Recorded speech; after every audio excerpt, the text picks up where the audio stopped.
नमस्कार, मी लतिका। आज मी तुम्हाला फ्रेश बांगड्याची चटणी बनवून दाखवणार आहे। त्यासाठी बघा 2 बांगडे घेतलेले, ते साफ करून आणलेले आहेत। त्याला मध्ये अशा चिरा पाडून घेतलेत। ह्याचे 2 तुकडे केलेले, त्यांना हा अक्का आणलेला आहे। ह्याचे पण तुम्ही 2 तुकडे केले तरी चालू शकतात। गॅसवर बघा मी जाळी ठेवलेली आहे आणि त्याच्यावर आता आपण हे बांगडे ठेवून घेऊया।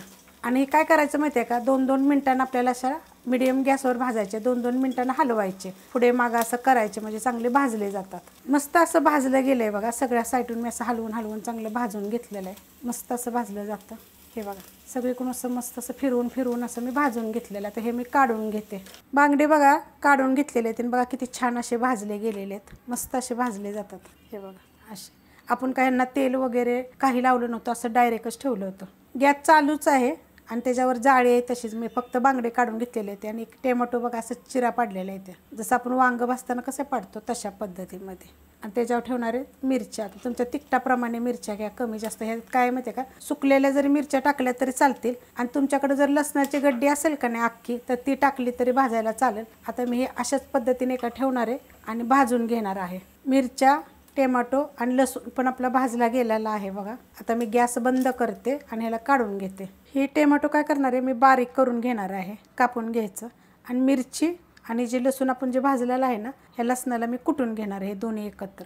आता हे बांगड्याचं काय करूया, आपण काढून घेऊया। एकदम फ्रेश बांगडा आहे बघा, मस्त एकदम। आणि ह्याला मध्येच काटा आहे बरं का, असं जास्त काटेवाला नाही आहे। तर हे असं सगळं मी काढून घेते।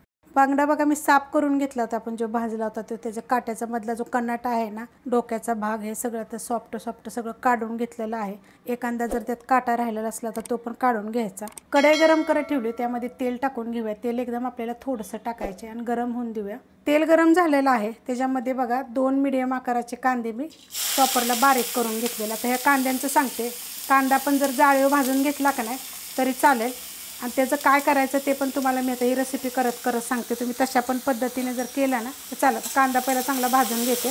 कांदा बघा चांगला भाजलेला आहे, असा चांगला भाजून घ्यायचा। त्याच्यामध्ये आता आपण ही मिरची आणि लसूण कुटून घेतला होता तो टाकायचा। जर तुम्ही जाळीवर जर कांदा भाजला, मिरची लसूण, तर ते एकदम असं सुरीनं बारीक करायचं, नाही तर कुटून जरी घेतला तर चालेल। कांदा तर बारीकच करायचा भाजला। कांदा कसा भाजायचा, फोडायचा आणि मग जाळीवर ठेवायचा, म्हणजे चांगला भाजला जातो। आणि त्याच्यामध्ये मिरची, लसूण आणि टोमॅटो हे सगळं आपण एकत्र करून घ्यायचं। आणि हे सगळं चटणी थोडीशी टाकायची, मीठ टाकायचे आणि डायरेक्ट बांगड्यामध्ये कालवून खाल्लं तरी पण चालतं, मस्त होतं तशा पद्धतीने। असं परतायचे वगैरे गरजच नाही, डायरेक्ट असं चांगलं मिक्स करायचं। त्याला 1 मिनिटभर मी परतून घेते। मस्त असं बघा परतून घेतलेलं आहे मीडियम गॅसवर। त्यात टाकायचं चवीप्रमाणे मीठ, हे लक्षात ठेवायचं। कोणती पण मच्छी असेल तर ती थोडीशी खारट असते, त्यामुळे मीठ थोडंसं कमीच टाकायचं।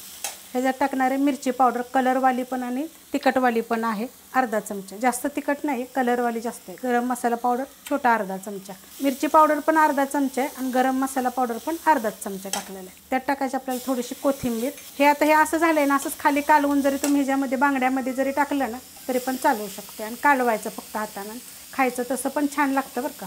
आता हे परतून घेते मी मस्त असं बघा, एक 5 ते 7 मिनिट मी बारीक गॅसवर असं परतून घेतलेलं आहे बघा। टाकल्यानंतर अशा पद्धतीत होतं बघा, चवीला एक तर छान लागतं ना। तर हे तुम्ही तांदळाची भाकरी, ज्वारीची भाकरी, वरण भातावर खायला मस्त असं गरम गरम हे घेऊन खायचं, छान लागतं।